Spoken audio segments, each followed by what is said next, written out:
Peace to the family. Today,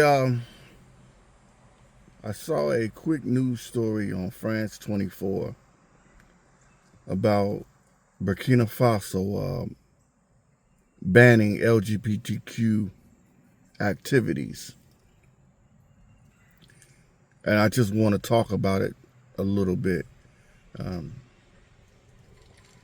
My interest in it is that I lived in the country of Cote d'Ivoire for about 8 years, and I met a lot of Burkina Faso people. In fact, my mother-in-law is from Burkina Faso, and her husband is from Mali, and my wife was born in Cote d'Ivoire. So I have a little skin in the game when it comes to this subject, and I have a little experience on how LGBTQ persons are viewed in that society, in some West African societies, okay? First, I don't promote violence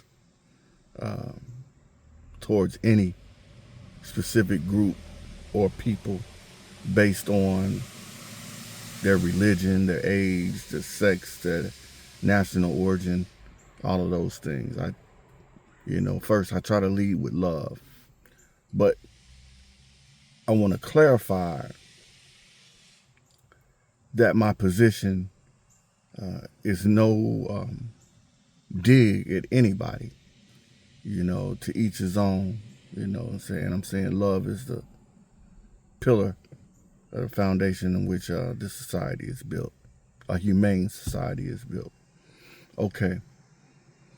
First, I remember as a ESL professor to students in Cote d'Ivoire in the business capacity, some of the elected leaders were some of my students as well. But specifically, I had this conversation with a group of students who were on their way to Birmingham, England, and Birmingham, England, as well as Wolverhampton, England, to go to school. And we were talking about the situation of LGBTQ persons. And my young students, they were like, burn them, burn them, burn them, the most violent responses to them. And I said, hey, slow down, slow down. When you enter into the Western world, what they would say Occidental, when you enter into the Western world, the game has changed a little bit in terms of human rights. And I told them, I said, sometimes you have to know when to be quiet. Sometimes you got to know when to observe. And sometimes you don't always let nobody know what your opinion of things are. And this takes me back to the 90s in the United States when the question was being asked in the U.S. military, and the policy was don't ask, don't tell. And I remember all of the reactions from the LGBTQ community. And you fast forward to 2025, you had ban on trans persons being in the military, and so forth and so forth. All right, we're back to Africa. My students had this hardcore opinion about LGBTQ rights based on their upbringing. Some of the students were Muslim, and some of the children were Christian. So when you look at these two faiths, both of them are opposed to same-sex relations, right? And then when you put it under the context of the African experience, the Africans do not believe that it's originated in their traditional societies. I would say that. That would be most African countries. You have some African countries that have, embraced the human rights of LGBTQ persons, such as Cabo Verde, South Africa is a place where they have legally mandated that people of LGBTQ have rights. You know what I'm saying? They got civil, social, and human rights in South Africa. But then you have other countries like Uganda, which is a very evangelical Christian type of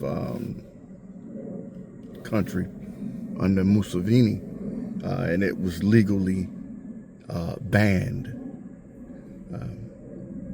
Okay, but Uganda is still a major player in Africa due to its strong military. So it receives a lot of aid from the United States, going back to the time of Ronald Reagan, right? Ronald Reagan used Uganda to undermine the policies of Congo, Burundi, Rwanda, all of East Africa, even into Kenya, into Tanzania, right? But back to Burkina Faso. Burkina is now under the rulership of a military government, which they accept under the leadership of Captain Ibrahim Traoré.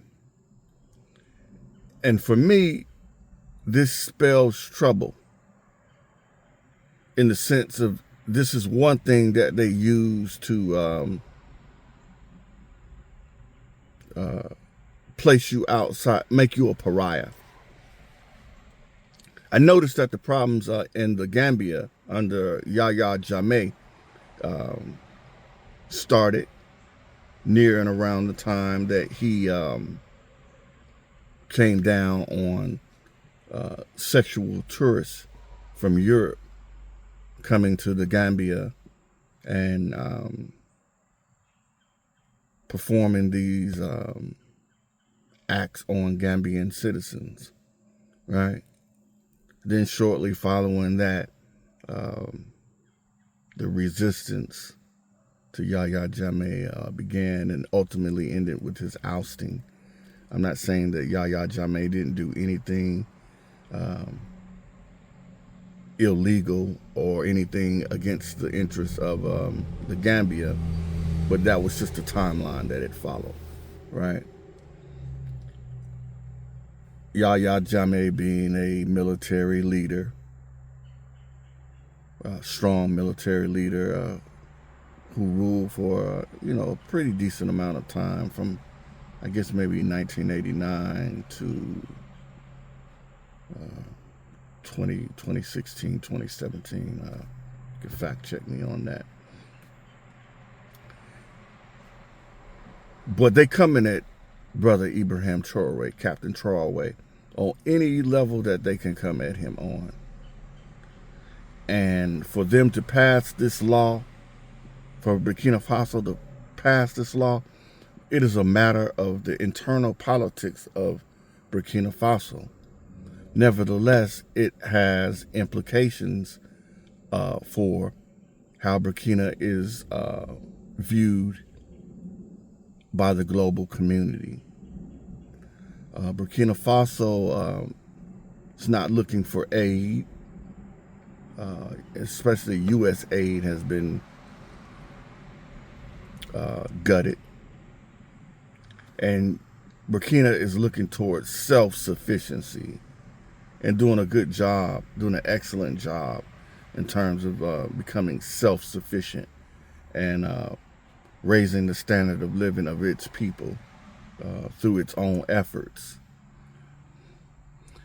Nevertheless, with this ruling of LGBTQ being banned in Burkina, they put themselves at the scrutiny of Western nations. I'm generally speaking of the European Union. The European Union, again, through France and other countries, have been the colonial exploiters of Burkina Faso. So, in speaking to my Burkina Bay friends, this is what I got from them. A lot of this comes from the internet and pornography, right? Which they are opposed to as well. But the fact that there is same-sex pornography that's available and corrupting the youth is what they would say. Well, just being exposed to it, the youth being exposed to it, and the cultural, how can I say it, the cultural response to LGBTQ acts it's not acceptable in that society. And they don't want it proliferated via pornography, via ads that promote it. I think this is well within the rights of the Burkina Bay people to say no to it if that's not what they want. But let me just say this. Having lived in West Africa for years, I saw homosexuality in the streets of Abidjan, Yapugu, Cocody, Zone Cat. And I've witnessed the way that the people deal with persons of that persuasion. In my local watering hole, my little hangout, La Cachette, the hideout, in Cocody, there was this guy. He was into gospel music. He was very effeminate, right? And these guys that I was hanging out with, they were loyalists to the former president, Laurent Gbagbo, right? And they were very urbane and sophisticated about this guy's role in their society. Like, for example, there was one time there was a girl who was she had to make some runs. And this guy was in the little marquee, which is a little watering hole, drinking hole. Get you some Coca-Cola, some beer, get you a little food or whatever. And this girl had to make some runs, and she had a baby. And the guy, he was, typical Christian guy, was into the choir and all of those things, but he was obviously, a gay man. And the fellas, they had the gay boy, the gay guy, to just hold the baby while the girl was gone.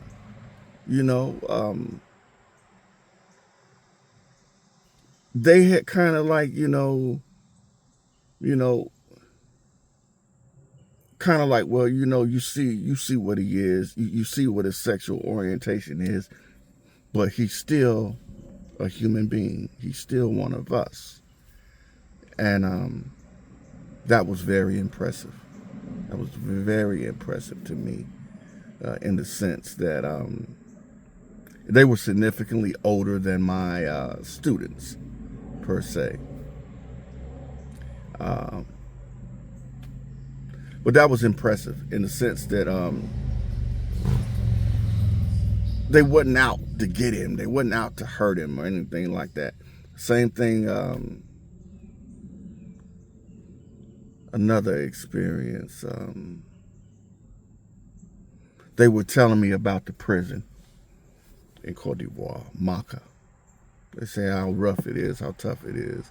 That's one of the first things that will get you taken out in the prison. There is same-sex sexual activity.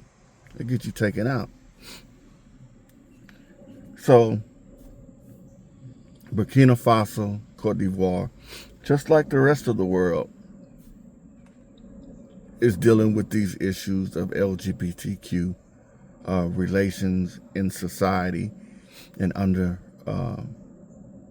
the rule of law, under the law. So again, I, as an African American man, personally do not condone acts of violence against persons due to their sexual orientation. Now, in terms of why I come to that conclusion, I come to that conclusion based on what your character is. If you're a decent person, not criminal-minded, you don't cause problems with people, you don't go looking to create disturbances with people, you don't lead with your sexuality, you lead with your character. I would say that I support, everybody's human rights. But as we all know, in all groups and subsets of group, we have people that have bad character, and that bad character, it oftentimes reflects on the whole group, in the sense of